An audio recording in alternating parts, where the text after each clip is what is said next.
Hey, what's up guys? Today we're working on Complicated by Eves Karydas. Now this song doesn't actually have any guitar or even any piano, no harmony going on at all, but it does have this really cool bass line, and the really cool thing about that is it actually implies the chords is going on. So in this lesson I'm going to teach you that bass part. I'm also going to teach you what the chords would be to play it on acoustic guitar, both with and without a capo. So our bass line starts like this.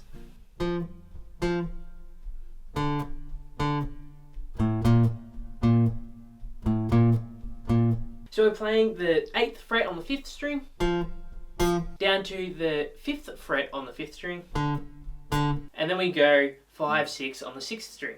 And do that one twice. So super simple, and if you wanted to, you could just play that for basically the whole song, rather than playing any chords or anything with it. It does change up in the chorus, and we just play each of those notes one extra time.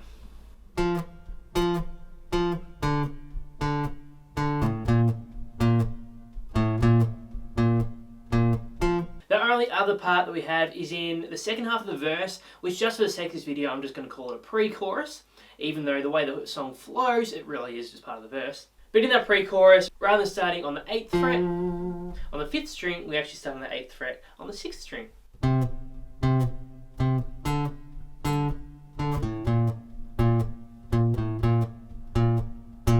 So if we're going to play those as chords, we're going to have an F major, a D minor, to a B flat major.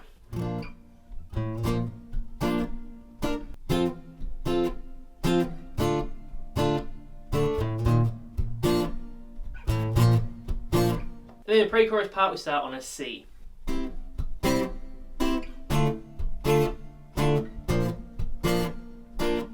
Now they're all bar chords, so to learn how to play those, feel free to watch my bar chords video in the description below. Now to play this with open chords, we're going to pop our capo on the 3rd fret here, and our chords are going to be D, to a B minor, to a G. So put your first finger up on the 3rd string in the 2nd fret, your second finger on the 1st string in the 2nd fret, and then your 3rd finger on the 2nd string in the 3rd fret. So in terms of the rhythm and the way we're going to play these chords, there are a couple of ways I'm going to teach you. One for the verse and then one for the chorus. So for the verse, what I'm going to do is just play the bass note, which is going to be the open 4th string, and keep the same rhythm as we were doing in the bass line, but do the second one as a strum. Then we move to our B minor. So put your first finger on the 1st string in the 2nd fret, your second finger on the 2nd string in the 3rd fret, your 3rd finger up on the 4th string in the 4th fret, and then your 4th finger just below that on the 3rd string in the 4th fret. Our bass line is going to change here because we don't actually have the bass note unless we play that as a bar chord. In which case we're doing exactly the same thing there, but with our first finger, we're going to bar that 2nd fret.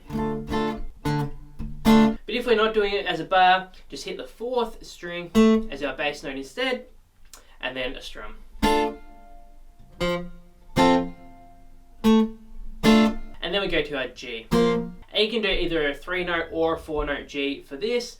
Either way is fine. So pop your first finger up on the 2nd fret on the 5th string, your second finger on the 6th string on the 3rd fret, and if you're going to do 4-finger G, which just tends to be my default, I suppose, pop your 3rd finger on the 2nd string in the 3rd fret, and then your 4th finger just below that on the 1st string in the 3rd fret. Now play the 3-finger G, we just don't fret that 2nd string. And we do the same thing, but still remember to do that little run up in the bass line.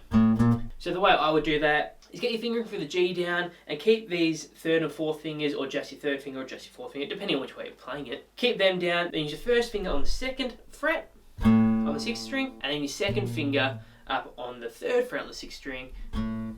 As you do that, move your 1st finger down to the 5th string to make the G shape.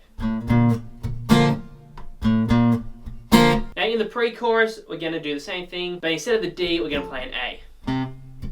So we're just going to put our 1st finger on the 4th string in the 2nd fret, our 2nd finger on the 3rd string in the 2nd fret, and then our 3rd finger on the 2nd string in the 2nd fret. And our bass note will be the 5th string.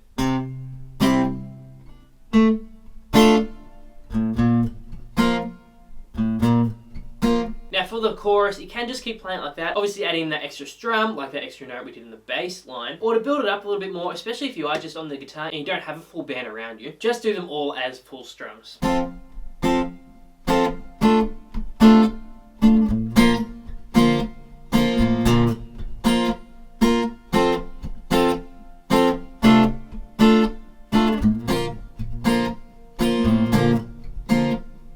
You'll notice I still did that bass run up on the G there. And there we go, guys. Super simple one today, super quick one. To see how it fits together, make sure to watch my full playthrough, which is in the description below. Leave any comments, questions, or requests in the comment section below. Make sure to like and subscribe because I've got new lessons coming out every week and you don't want to miss any of those.